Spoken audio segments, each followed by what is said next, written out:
Number one question that everyone here as a DJ gets asked when a client calls you on the phone. What is it? How much Are you available?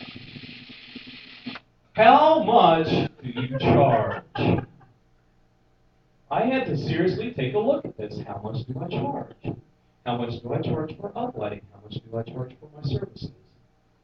I began to think, do I want to put prices on the sheet? Now, I want to take a little survey here. Let's find out how much does everyone charge, just by a show of hands. And we're just talking averages here. We're not talking specifics here. Averages. How many here have yet to, how much are we charging? 300, 400? Maybe a little higher, 5, 6. We're getting there, okay. 7, 8. About 1,000. Who's been over $1,000? Awesome. 2,000. Awesome. We'll get there. Right now, here's something that you can say on your brochures and on your flyers and in all of your marketing materials. Insert your name here, your actual real live name, not DJ Roller God, your real actual name. Continually receives extended training and is in the forefront of new trends and technologies in the special event industry. You can say that right now. That accounts for a lot. That accounts for at least $10,000 because you have to keep in mind how much does it cost to go to college? How much does it cost to go through graduate school? That counts for a lot. Everyone, right now, no matter what you are charging, because you are here today at the seminar, at all of these seminars, raise your rates by $100. Do it right now. Got it? All right. Everyone, get that up there. Here's something that we have to think about. And again, this is only me personally. This is going to have to be left up to you. Is it a job or is it a career to you? Now, I'm not saying that it's anything bad. If it's a part-time job to you, that's great. If it's supplementing your income, that's great. For me, DJing and Masters of Ceremony, this is my full-time chosen profession. And I'm very happy and proud to say that. What are your clients paying you to do? Are they just paying you to sit in the corner and press play on a CD player? Then you are a mobile DJ. Congratulations, you know your job title. If they are paying you to do more, like introductions, if you are talking on the mic at all, you're doing introductions. Maybe you're even at a higher level, like a Master of Ceremonies. You are in the special event industry. If you are doing anything more than backyard barbecues, you're in the special event industry. Are you in the mobile DJ business, or are you in the special event industry? Big difference here. You provide sound, lighting, and audio-visual solutions. How many people here, whenever they play Trivial Pursuit, get every single question about music correct? You're a music specialist. Do you bring lights to your show? You're a light designer. Here's one that I really want to bring up because I've seen this used too many times. On-site reception coordinator. This works for weddings, like a wedding coordinator. I've seen so many DJs call themselves wedding coordinators, and all they do is sit behind the DJ booth all night long. You are not a wedding coordinator unless you are actually out there meeting with the bride and groom, walking them through everything, not only the night, but the entire day as well. So use that with caution. Create the emotion that you want from your clients. Again, do you want them to think of you as a DJ that we stick over in the corner? Or do you want to be recognized as something more? And that's what we're going for here. Which looks better? Come on, guys. We're a group of DJs here. You are paid to talk. Which looks better? The first one. It's simple, it's clean, It's elegant. We are cleaning up and raising up our standards here. Here's something else that I want to point out. Bass Sounds is the absolute best DJs around. We've probably seen this from other DJs. But I want to point this out in your letters and in your brochures and your marketing. You have this word, around. It's kind of hanging out by itself. This is called widow orphan control. If you see this in brochures and in letters, it means that the person writing it probably didn't go over it and proofread it themselves. What's to say that they are actually going to pay attention to what's going on at the client's event? You might want to consider a name or a logo change. About 3 or 4 years ago, my company was actually called Club Jams Entertainment. And something very interesting happened to the industry. A lot of brides and grooms wanted a more classy, elegant, clean, white presentation. And so we came up with a name that would actually reflect that. And what was very important to me, I wanted a Fortune 500 sounding name. And I also wanted a name that started with A, so we get the first listing. And we came up with Anytime Entertainment.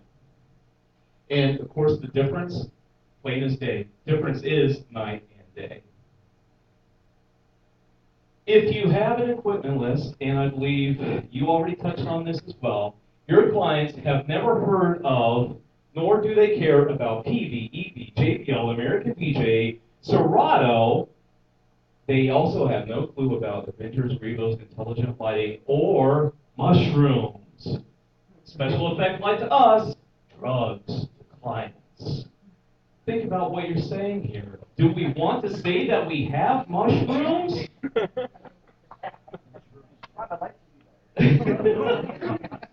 Which I would love to talk with the industry executives that come up with these names. And I'm going to make this point later. Which brings me to industry terms. We have a lot of terms, we have a lot of words that we only have in our industry, like uplighting. Do you remember what the hall coordinator said to me on the phone? What did she say? Was it uplighting? It was special lighting.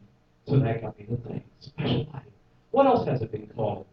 Those pretty lights, colorful lights, or what the potential brides might say, you know those pretty, colorful, purple, pinkish lights that we can have? It's never called uplighting. Should prices be on the sheet? I have to ask myself this. Yes, prices should be on the sheet. This is my opinion. That's all. Yes, they should. Because you are confident in the service that you deliver, and you are happy and thankful and grateful for the price that your clients are willing to pay for the high premium service. Here's something else too. I knew that this flyer, this brochure, would actually be passed out by the reception hall managers to potential clients. So, whenever these potential clients are calling me, they are already pre-qualified, they have seen my prices, they have seen the end result with the photos and the wording, they know what they're getting, and they know what their budget is, and they can see what I'm charging, and they will say, yes, we have a wedding on such and such a date, we need this package at this price, and we want that. It's time management. Also, which looks better? The big, only $250, or your investment for your special evening is only $750. Who can you trust more? I came up with this after I meet with my brides and grooms, and this also works for corporate events as well. I came up with an a la carte package where we list out the different packages that we have, different numbers of our romantic dream lighting, which is what we call uplighting. You're welcome to come up with your name on your own and brand it. We have the custom name and lights. Here's something else that I really want to point out to you. We have starfields and fireflies. And I really want to talk with some people in the special manufacturing industries that come up with these names, because If you see over there, we have the Bliss 250. What the heck is a Bliss 250? What does it do? Well, you can see what it does. I see star fields, I see fireflies, I see nebulas, and that's how I get people excited about getting it. I'm not calling it a Bliss 250, but it's something that they can relate to. Yes. Question. That's good because it's actually a Bliss 50. Whatever. Bliss 50. I'm sorry. What's the difference between a Bliss 50 and a Bliss 250? What's the difference? Only 250. The difference is a Bliss 50 exists, a Bliss 250 does not. Okay. Well, you see, I'm not even paying attention to what they're called. I pay attention to what they do. I love you, Terry. And I love you too. Thank you. Gonna do a lot of business together, I can tell you. I probably just blew it, didn't I? No, totally cool. Here's something else that I created. I mainly use this, as you can see, for high school events, where there's hardly any words on the page at all. And this has got me into a lot of events, and I was already making this point with DJ Josh earlier, to where we're now taking custom go-os as well as uplighting into high school events. And here's the big sales pitch that I use for that. And again, I was talking with him as well. Schools, especially your high schools, usually have a lower budget. However, if you look at something else to where they do have a budget for, which is usually decorations, you are now in the decoration business if you're providing special event lighting. Now, I've seen the prices that I'm charging for high schools literally double because I'm bringing up lighting and special event lighting. And here's, yes? Okay, I'm speaking as working in a high school, and I'm also speaking as a DJ in Sure. high school. Sure. Here's my thing. You know, when they're doing their dance and stuff, you got cans laying around, those things are going to be kicked around. And someone may just kick around just to be a jerk about it. Mm-hmm. You know, I don't know if I would trust one of my cans sitting on the floor, unless you have some type of way that you set them up right. Yes. Or, okay. Yes. I mean, I kick the kid, but I mean, Right.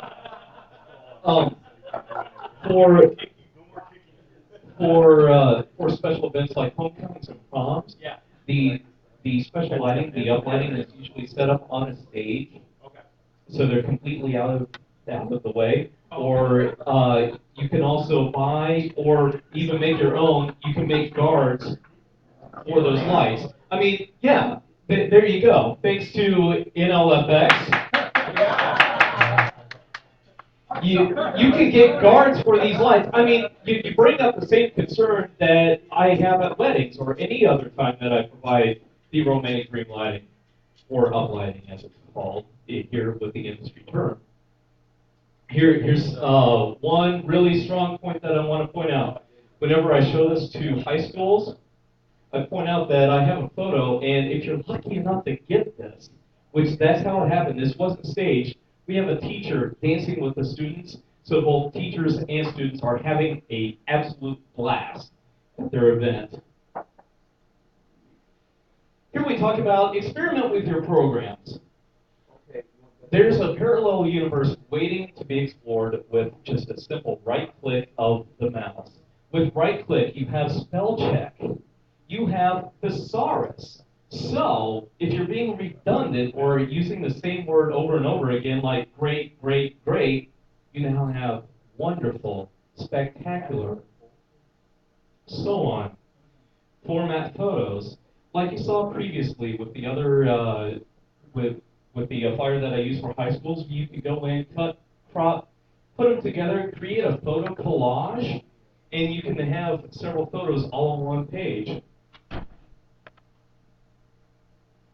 Here's more information about some of the common mistakes in writing, where you have the difference between there, and there.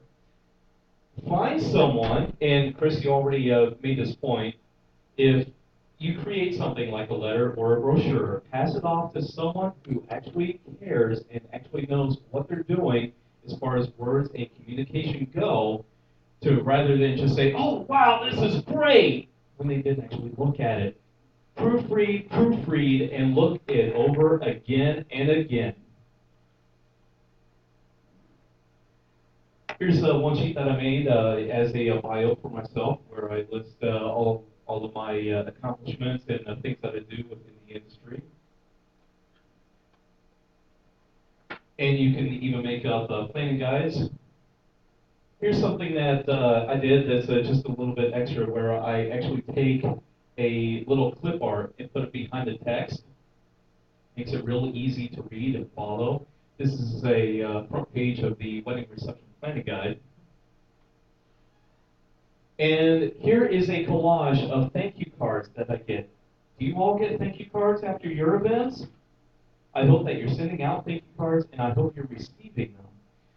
Some of the things that I've noticed about thank yous, we might even just type out some thank yous or some words of praise that we get from our clients, but we unfortunately live in a very cynical society, so we can say this all day long that we get these thank yous, but until you actually show it, why would your potential clients actually believe it? And here's also one thing that I want to point out is I love email. I talk with my clients constantly through email, and you can actually show that off. Just copy and paste and throw it in there. And of course, I hide the personal contact info so they aren't slammed by people. Here's one thing also. This particular email was actually sent to me the day after the wedding, just saying we absolutely loved the uplighting, it looked great, and I even point that out. And before I get into this next one, this is probably the most controversial flyer that I have. As controversial as Roll of God? Maybe not, but it's still controversial. Just want you to take a look at that for a second, figure out what's going on. This was created, actually the seeds were sown last summer when I was hired by a bride to go in and produce the uplighting for them.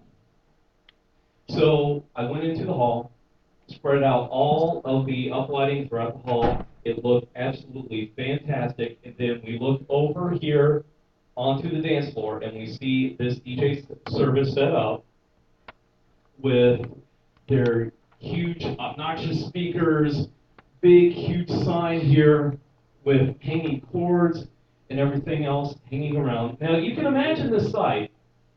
If you've seen any photos of uplighting, you can know how that transforms a hall into being absolutely beautiful, and then you look over here and you see this. Now, here's the disclaimer on this. I actually had these photos in my laptop for many months, and I gave it a lot of thought. Do I want to use these or do I not? If this were a rookie, nope, wouldn't use it. If this was even a journeyman in our industry, I would say, you know what, at least he's using some good equipment and I'm still going to have a word with him. However, this man has been in business for even longer than I have, and I've been doing this since 1994, and I understand and acknowledge that a bride has been planning her wedding day since she was a little girl and playing dress up. I owe it to her to bring my standards up. I owe it to my fellow DJs to help them bring their standards up. That's why I'm doing this. That's why I am here today. That is how I not necessarily exploit the other DJ, but just point out the differences. One thing that I do want to point out as well, this has already worked probably even better than any brochure that I've ever created. Yes? Sorry to interrupt, It's okay. most of us can't read the bubble. You can read Sure. it for us. I'll be happy to, yeah. Okay. Over here. CDs that can skip. Limited music library. Exposed legs, tripping hazard, and that's pointing to tripods. An extra blaring loudspeaker, which is pointing to this big, huge subwoofer. Where's the DJ? Who are you getting? Is he in tuxedo? dangling wires, safety hazard. And here's the big one. Do you want a huge advertising sign in the background of your wedding cake and first dance photos? Which, as you can see, that's the wedding cake sitting right in front of the big, huge, ginormous sign. And the bubbles over here on mine are music at just the right level, which, by the way, that is my number one selling point. Music is always at the right level. Now, what does that mean? That means that the people who are on the dance floor can dance just fine and still have a great time, while the friends and family that have traveled in from across the country can still talk with each other and not be overpowered by the music. That's very important. Romantic mirror ball, spotlight for you, bubbles from above, optional, tapestry for a clean presentation, your guests having fun. Any other questions on